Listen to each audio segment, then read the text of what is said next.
સાંજનો સમય, સૂર્યદેવ અસ્ત થયા હોય, ચંદ્રદેવનો હજી ઉદય થયો ન હોય એને સંધ્યાકાળ કહેવામાં આવે, તો એને આસુરી કાળ કહેવામાં આવે છે. મનના માલિક અને બુદ્ધિના માલિક સૂર્ય અને ચંદ્ર બંનેની ગેરહાજરી હોય છે. તો એ વખતે અજવાળું જાય અને અંધારું થવાની તૈયારી હોય, રાત્રિ પડે એટલે નિશાચરો આમ થાય બધા મોજમાં આવી જાય. કોઈ બખોલમાંથી નીકળે, કોઈ ગુફામાંથી નીકળે, કોઈ જંગલમાંથી નીકળે ને ઘણા ઘરમાંથી એ નીકળે. રાત્રે આંટા માર્યા કરે તો શું કહેવાય? તો એ આસુરી કાળ છે. અને સાંજનો સમય આસુરી કાળ હોય, એમાં અસુરોનો ઉપદ્રવ હોય, મલિન આત્માઓ જે ભટકતા હોય છે, ખાસ કરીને સંધ્યા સમયે એનું જોર વધારે હોય છે. લોકોને અમુક પ્રકારના વળગાડો થતા હોય છે, કાંઈ બીજું ત્રીજું, તો એ બધું સંધ્યા સમયે ચોકસાઈ રાખવામાં ન આવે ત્યારે આ બધું થાય છે. પછી તમે કહેતા હો કુંડાળામાં પગ પડી ગયો ને અહીંયા પડી ગયો, એ બધું સંધ્યા સમયે ઠાકોરજીએ જે સમયે જે કરવાનું કહ્યું છે એનાથી જ્યારે આપણે ઉલટી જ ગંગા વહેવડાવતા હોઈએ તો આવું બધું થવાનું જ. એટલે આસુરી કાળ છે ને એમાં અસુરોનો અને બીજા એવા અસદગતિયા એવા આત્માઓનો ઉપદ્રવ હોય છે. તો એનાથી પરમાત્માના આશ્રિતનું રક્ષણ કરવા માટે ભગવાન શ્રી હરિએ સાંજે મંદિરે જવાનું કહ્યું છે. સાંજે જઈને દેવ દર્શન કરે, પ્રાર્થના કરે, સ્તુતિ કરે, તો ત્યાં સુધીમાં આસુરી કાળ પૂર્ણ થઈ જાય અને ભક્ત છે આ ઉપદ્રવથી ઉગરી જાય. ત્રીજું કારણ તો કે આખો દિવસ માણસે પ્રવૃત્તિ કરી હોય, એનો એના મગજમાં ફેર ચડી ગયો હોય, કામ કર્યું હોય, વિચાર કર્યા હોય, એટલે મગજ બધું ધંધામય, માયામય, પૈસામય, વ્યવહારમય, ઘરમય બની ગયું હોય. હવે એમને એમ માણસ સૂઈ જાય તો રાત આખી પણ આત્મા ધંધામય, પૈસામય, માયામય, વ્યવહારમય જ રહે છે. રાત્રે એની ચકડીઓ ચાલતી હોય એટલે રાત્રે પણ શાંતિ ન થાય. ભગવાન કહે છે કે સંસારી છો, આખો દિવસ મહેનત કરવી પડે, વ્યવહારિક વિચારો કરવા પડે, એટલે ભગવાનને મંદિરે સાંજે જવું, ઉચ્ચ સ્વરે કરીને કીર્તન કરવું, એટલે જગતના બધા વિચારો છે એ થીજી જાય, એ ઠરી જાય અને ભગવાનનું ભજન સ્મરણ મગજમાં ઘૂસી જાય અને પછી તો સૂઈ જવાનું હોય. એટલે આખી રાત્રિ પણ મગજમાં એ જ વિચારો ચાલ્યા કરે. કેટલી સરસ મજાની સાંજની આજ્ઞા મહારાજે કરી છે કે આખો દિવસનો વ્યવહારનો ચડેલો ફેર એ સાંજે મંદિરે આવવાથી ઉતરી જાય અને માનસિક શાંતિ થાય છે. આખા દિવસના પાપ બળી જાય અને રાત્રિ પણ શુભ ભજનમય સારા વિચારમાં વીતે. અને એટલા માટે માત્ર મહારાજે કહ્યું એમ નહીં, વિશ્વના અનેક ધર્મોની અંદર સાયમ પ્રાર્થનાનું ખૂબ મહત્વ છે. ઇસ્લામ ધર્મની અંદર 5 વાર નમાજ પઢવામાં આવે, પણ સંધ્યાકાળની નમાજનું એનામાં પણ ખૂબ મહત્વ છે. ગાંધીજીએ પણ આશ્રમની અંદર સવારે પ્રાર્થના કરતા, પણ સાયમ પ્રાર્થના પણ ચાલુ કરાવેલી. તો આમ પણ તમે જુઓ તો માણસને લગભગ સમય ક્યારે હોય? સાંજે જ હોય. સાંજે જ ટાઈમ મળે. સવારમાં તો લગભગ જાગવામાં એને મોડું જ થયું હોય, એટલે દોડધામ જ હોય, એમાં મંદિરે જવાનો તો ટાઈમ મળે નહીં. અને એમાંય પાછો ધમાલીઓ યુગ, રસ્તા ઉપર વાહનોના ટ્રાફિક હોય, છોકરાઓને તૈયાર કરીને નિશાળે મોકલવાના હોય, એના ટિફિન કરવાના હોય, ભાઈઓને ધંધે જવાનું હોય, એને તૈયાર કરવાનું, કુટુંબ બહુ મોટું હોય, તો આ બધી માથાકૂટ સવારે હોય, પણ સાંજે એવું કાંઈ નથી હોતું. અને જમીને તરત સૂઈ જવું, ઓટલે પેટલે બેસવું, એના કરતાં મંદિરે જાય અને ભગવાનનું ભજન કરવા જેવી કોઈ બીજી મોટી વાત નથી. જેને સવારે અનુકૂળતા હોય એ તો બધા વગર આજ્ઞાએ સવારે જાય જ છે. આપણા સત્સંગમાં કેટલાય બાઈઓ ભાઈઓ એવા છે કે જેને વર્ષોથી મંગળા આરતીના દર્શન કરીને જમવાના નિયમ છે, તો એ તો કરે જ છે. પરંતુ ભારતીય પ્રણાલિકામાં ત્રિકાળ સંધ્યાનું ખૂબ મહત્વ છે. એમાંય સંધ્યા આરતીને સાયમ સંધ્યા કહેવામાં આવે છે, એનું મહત્વ વધારે છે.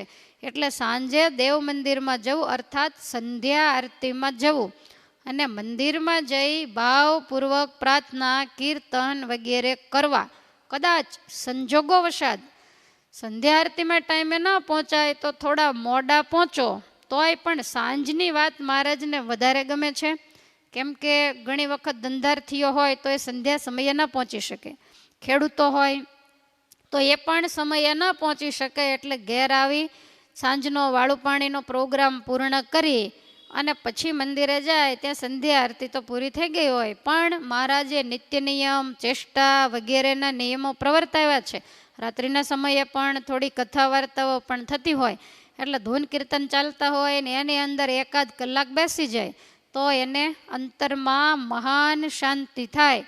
અને આ તો જે અનુભવ કરતા હોય એને ખબર પડે. સાંજનું દિવ્ય વાતાવરણ હોય અને ગામડાઓની અંદર મંદિરોમાં વડીલો હોય, વડીલ દાદાઓ હોય, માજીઓ હોય તો એ બેસી અને સરસ રીતે નિત્ય નિયમ, ચેષ્ટા વગેરે કરતા હોય અને ત્યાર પછી કથા વાર્તા વગેરે પણ કરતા હોય. અને ગમે ત્યાં બેસવું, ઓટલે બેસી રહેવું, રોડે ફરવા માટે જવું, પાનના ગલ્લે બેસવું, બીજે ત્રીજે બેસી અને પાન માવા ખાવા, ગામ ગપ્પા મારવા, આડેવળી વાતો કરવી, એના કરતાં ભગવાનને માર્ગે ચડવું એ સત્સંગનો માર્ગ ઉત્તમ છે. પેલો તો કુસંગનો માર્ગ છે. એટલે મંદિરે જઈ અને કથા કીર્તન કરવા. ભાગશાળી હોય એ જ આવા સમયે મંદિરે જઈ શકે. રાત્રિના 9-10 વાગ્યા સુધી બધા સત્સંગીઓની સાથે બેસે. અંદરો અંદર શાસ્ત્રો વગેરે વંચાતું હોય, પ્રશ્નોત્તરી થાય, કોઈ જ્ઞાની વડીલ હરિભક્ત હોય તો એ પણ પ્રશ્નોના જવાબ આપે, કથા વાંચે, બીજા બધા ભાવથી સાંભળતા હોય. અને એમાંય ગામડાઓમાં સાધુ સંતો આવ્યા હોય તો એમને ગોળના ગાડા આવે, વાડી ખેતરેથી ટાઈમે આવી જાય, વાળું પાણી કરી અને કથા વાર્તાનો લાભ લેવા જાય. આ આપણા દેશની સંસ્કૃતિની દિવ્યતા છે. અને ભગવાન શ્રી હરિએ તો આ પ્રથા ચાલુ કરી અને ગામો ગામ બાઈઓ ભાઈઓના મંદિર કરાવીને કથા વાર્તાઓ ચાલુ કરી. પહેલાં ક્યાં આવું હતું? આ તો મહારાજે બહુ કૃપા કરી એટલે મંદિરે જવાની ટેવ બધા એને પડી. અમુક ઘર તો એવા હોય સંધ્યા સમયે બધા જ મંદિરે જતા રહે આરતી કરવા માટે. આમ જોઈએ તો માણસ ઘરની અંદર પણ આ વસ્તુ કરી શકે. ઘરના દેવઘરની અંદર સંધ્યા સમયે આરતી, સ્તુતિ, પ્રાર્થના બધું કરી શકે. પણ એ ન જઈ શકાય એવું હોય તો પણ સામૂહિક પ્રાર્થનાનું બહુ મોટું મહત્ત્વ છે. મંદિરમાં સત્સંગના ભીડામાં બધાયની ભેગો જે મસળાય ને એ જલ્દી ચોખ્ખો થાય. તમે આ થોડાક દિવસથી પહેલાં મોરિયાની સફાઈ કરતા હતા ને, એને તમે આમ હાથમાં લઈને મસળ્યો હોત તો અત્યારે કેટલો થયો હોત. પણ તમે શું કર્યું? એને સીધી ઘંટી જ મૂકી એટલે ઘણું બધું મસળાઈને નીકળી ગયું. સક્ષમ હતા એ આખા રહ્યા, ઢીલા પોચા હતા એ ભૂકાય થઈ ગયા. પણ સમૂહમાં જે વસ્તુ થાય એવી એકલા ક્યારેય પણ થતી નથી. ખાણિયાની અંદર કમોદને નાખી અને તમે સાંભેલા મારો તો એના ફોતરા ઉડી જાય અને કમોદ ચોખ્ખી થાય. કચુકો છે એને તમે શેકી નાખો એટલે એની છાલ હોય, ફોતરા એ ઉડી જાય અને ચોખ્ખો આંબલીઓ નીકળે. એમ સમૂહમાં ધૂન, ભજન, કીર્તન થાય ત્યારે ભક્ત જલ્દી ચોખ્ખો થાય છે. સમાજમાં પણ તમે જુઓ, તમારે કોઈ પણ ફરિયાદ વગેરે કરવાનું હોય તો તમે એક જ અરજીપત્ર લઈ અને કલેક્ટરની પાસે જાઓ તો કલેક્ટર તમારા સામે નહીં જોવે. પણ 500-1000 માણસો ભેગા થઈને એની ઓફિસ ઉપર હલ્લો કર્યો હોય તો એને સાંભળવું જ પડે. એમ ભગવાનના ભક્તો સમૂહમાં ભેગા થઈને જ્યારે ઠાકોરજીને લલકારે ત્યારે ભગવાનને પણ સાંભળવું જ પડે. આ સામૂહિક પ્રાર્થનાનું બહુ મોટું મહત્ત્વ છે. ભગવાનને આરતી સ્તુતિ વગેરેની કાંઈ જરૂર નથી, થાળ જમવાની પણ એને જરૂર નથી.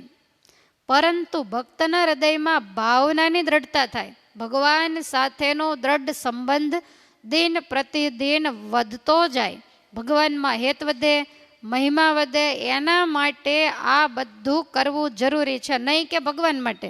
કોઈ એવું ન માને કે આપણે અહીંયા આવીએ છીએ પરોપકાર કરવા માટે આવીએ છીએ.